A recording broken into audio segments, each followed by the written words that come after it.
Assalamu alaikum wa rahmatullahi wa barakatuhu to some of you and peace to the rest of you.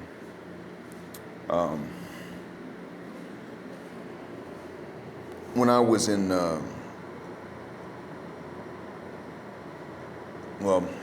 say about 9 hours ago, I was leaving work and I caught a ride on a rideshare app to come home, and the driver, a local man, said that something about, he asked me what I thought about Saddam Hussein, and I told him, man, I don't think you understand who you asking. I'm not your normal American. I'm black. I'm black first. And Saddam, my opinion on him depends on what his opinion of was, depends on his opinion of Africans. And I don't really know what that was, good or bad. So at the end of the day, sir, I know that the U.S. killed him for a reason different from what they said. I don't believe that the U.S. killed him to save the Iraqi people. I really don't believe that. But I do believe, I do believe he was killed for the wrong reason. But, I don't know about him being a saint or a sinner. Now, in reality, I know some things Saddam did that were wrong. And they ain't the reasons the U.S. killed him. And that's a different story. But the point is, I wanted to make this guy understand that he's not talking to somebody who's obsessed with the Arabs, even though I'm in their country.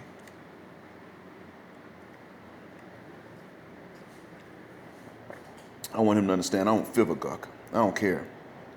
I'm not about that. And in the conversation, he said, wait, you're African? And I said, yes, I am. And so he wanted to debate about that, whether or not I'm an African or not.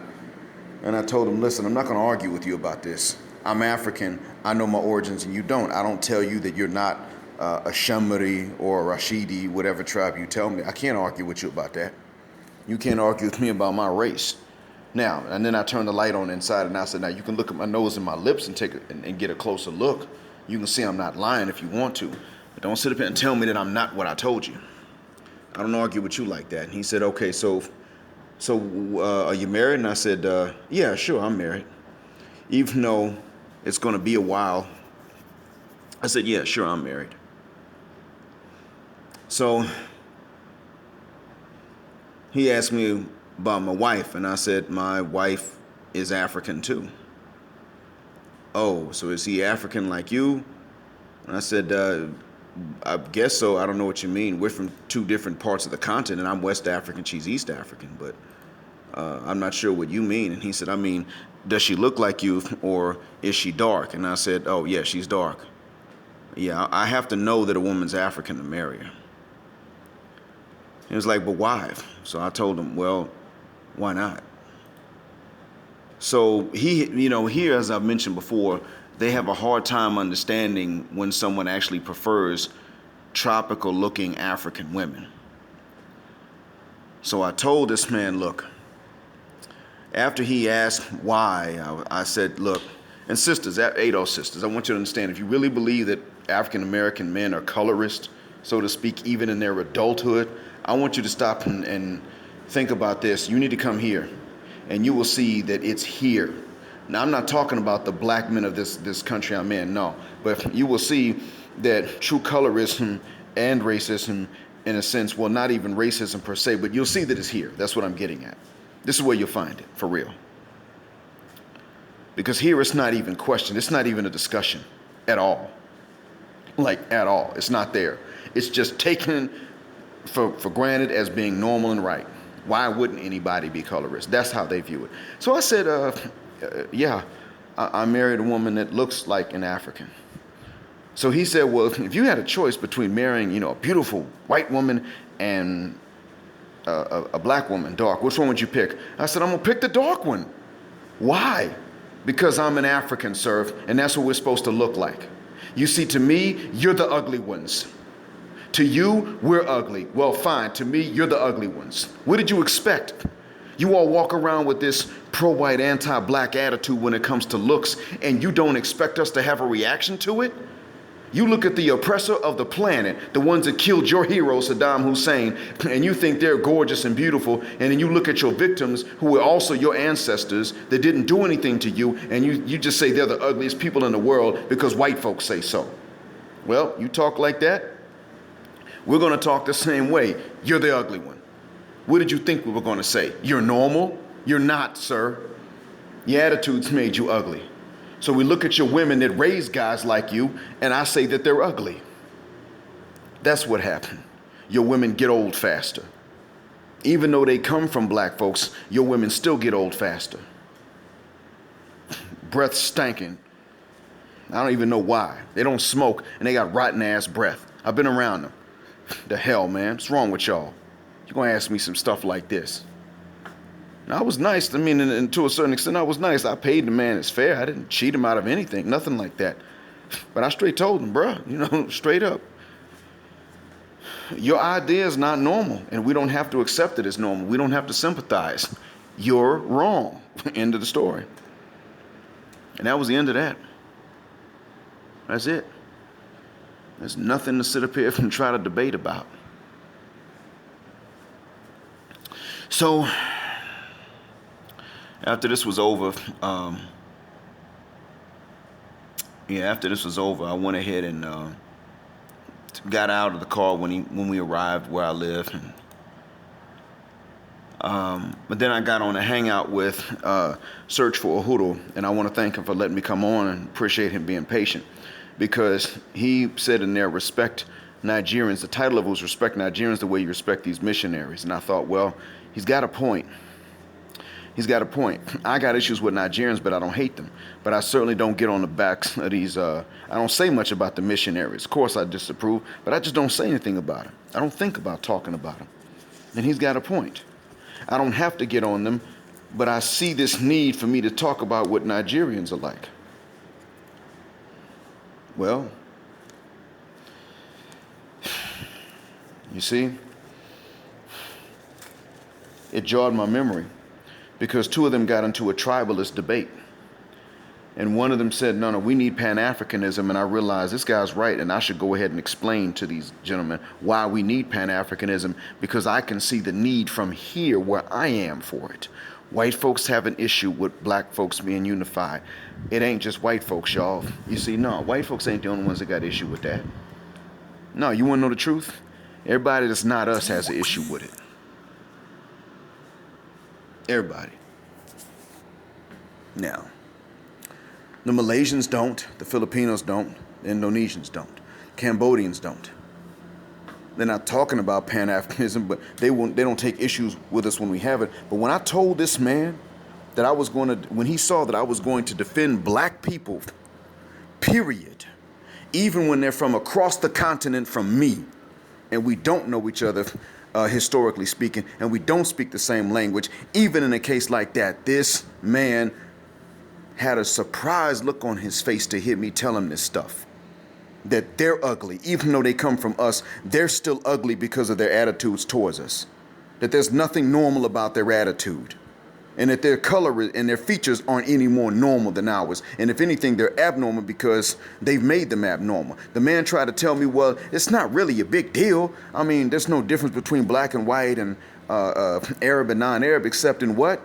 Because that's the hadith. It's a famous hadith. So when he said except in what, he was quizzing me. And I told him, yeah, except in taqwa. And y'all don't have it.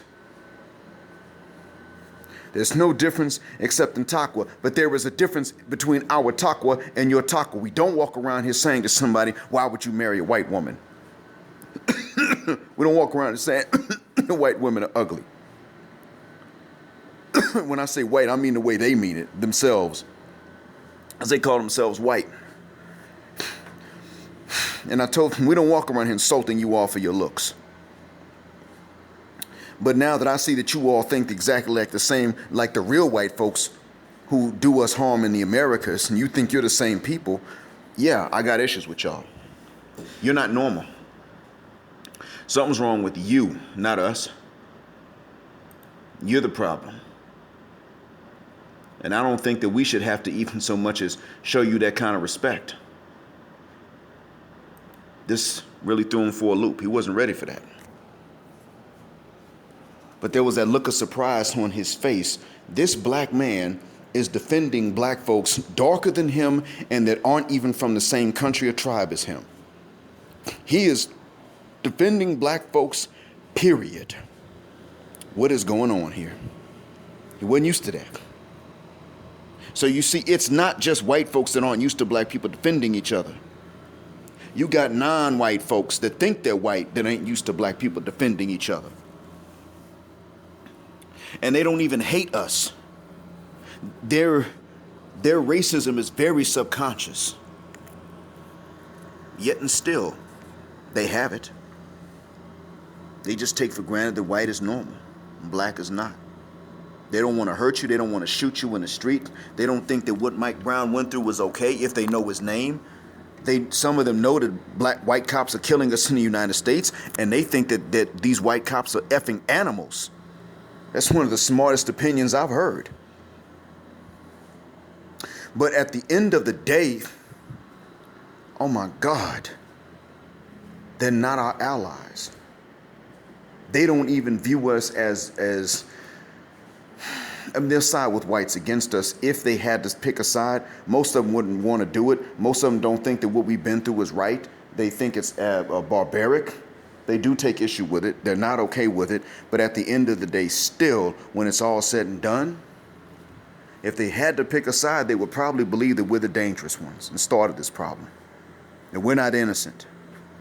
That's what would wind up happening.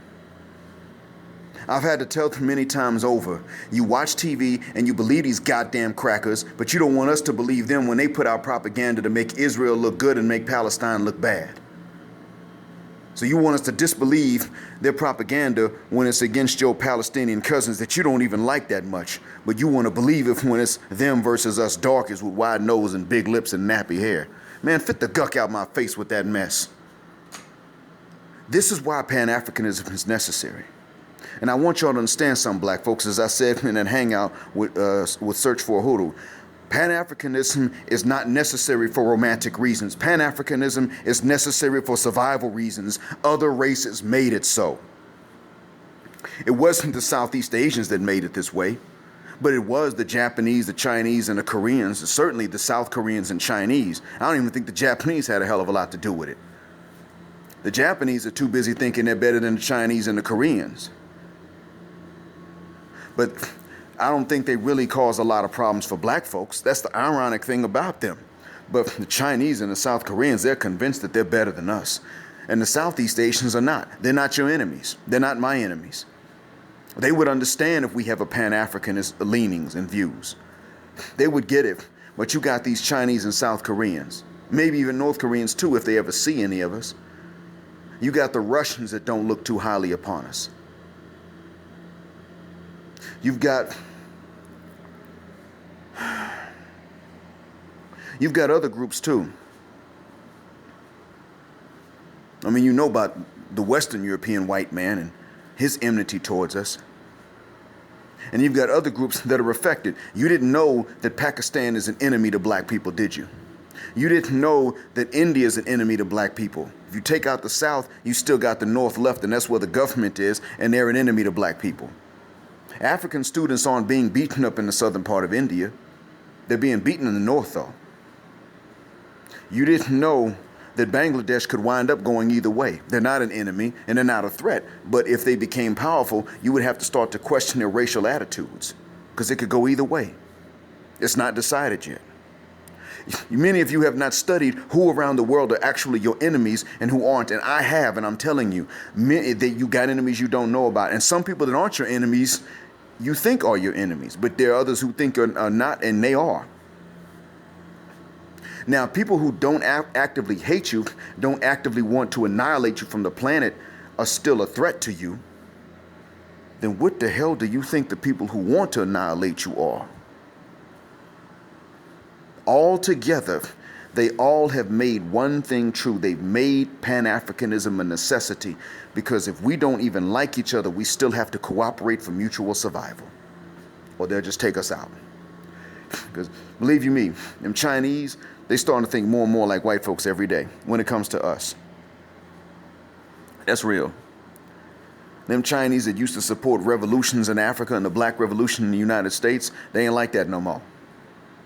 Nope, not at all. There's no more, hey, so brother. No more of that anymore. Now it's you dirty African, you smell like a monkey, you talk like a monkey, all of y'all poor. Y'all heard what that dude said in Kenya and he got deported. Now my question is, what's to stop him from going to another African country? Nothing. Because there's no Pan-African registry of racist offending non-black people. It doesn't exist.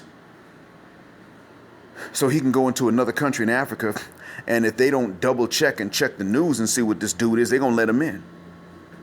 I've heard Arabs call black people slaves and they get visas to go to African countries. I know of one I had to correct this behind. He got scared when I told him, you know, I'm black and the Ghanaians are black. And if I call them up and tell them in black English that you call them a slave and they should deny your visa application, they're going to deny it. The man came and apologized profusely. I mean, but that's what it took. When they see that you're going to cooperate with each other for our mutual survival and even our respect and our ability to thrive, believe me, they do change how they behave. Some of them become more aggressive. Some of them become less aggressive. Whatever the case is, they change because they understand that we have discovered the necessity. That's what happens. The Arab knows that the Chinese looks down on Africans. The Chinese knows that the Arab looks down on Africans, and it's not even a conscious thing they have to really think about. They just take for granted that that's how it's going to be. They expect the Malaysians to look down on Africans. When I tell them we don't have a problem with Malaysians or Filipinos or Indonesians, they actually get shocked somewhat. They don't get angry, they just get a bit surprised. That's real. So understand this. Don't feel ashamed about it. Don't apologize for it. Pan-Africanism is necessary because they effing made it that way. That's not your fault. That's theirs. I hope this has been a benefit. Assalamu alaikum.